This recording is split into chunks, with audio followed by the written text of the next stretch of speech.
I'm sure that if you've read a little bit about architecture history, you've met with Fallingwater, followed by the name Frank Lloyd Wright.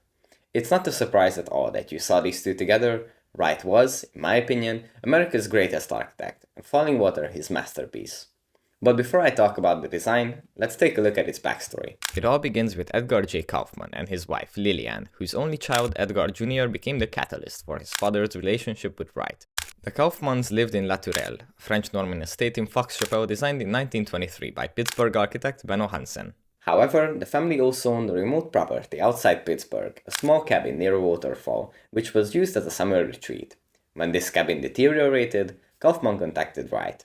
On December 18, 1934, Wright visited Bear Run and asked for a survey of the area around the waterfall. One was prepared by Fayette Engineering Company of Uniontown, Pennsylvania, including all the site's boulders, trees and topography, and forwarded to Wright in March 1935. As reported by Frank Lloyd Wright's apprentices at Taliesin, Kaufman was in Milwaukee on September 22nd, 9 months after their initial meeting, and called Wright at home early Sunday morning to surprise him with the news that he would be visiting him that day.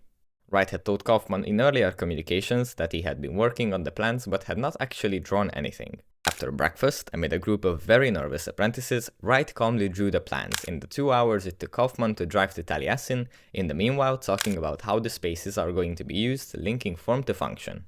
Throughout the design and construction phase, there were numerous disputes considering the location of the home, concrete reinforcements, structural walls, and the placement of different rooms. But after the turmoils of creative work, the house was done. Its estimated cost, adjusted for inflation, was about $3 million.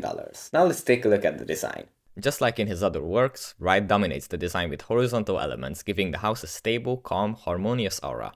Here, this accentuation creates a contrast with the verticality of the waterfall, creating a balanced composition.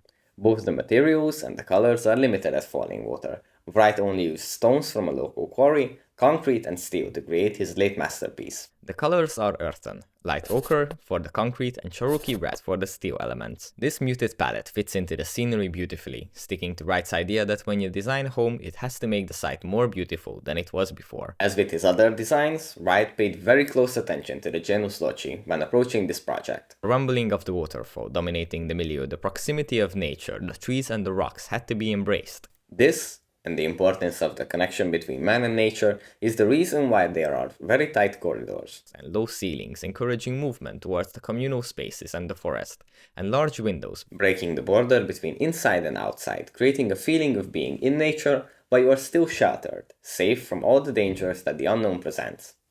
A fun fact, Albert Einstein was a frequent guest at Fallingwater. He and Kaufman became close friends after their first meeting in 1934 in Pittsburgh. Fallingwater stands as one of Wright's greatest works. His design philosophy is echoed perfectly in each and every aspect of the home. According to Wright's organics theory, all components of the building should appear unified, as though they belong together. Nothing should be attached to it without considering the effect on the whole. I'll explore this topic in a later video, so if you don't want to miss that, subscribe. In the meanwhile, check out this video. Or this one. Bye.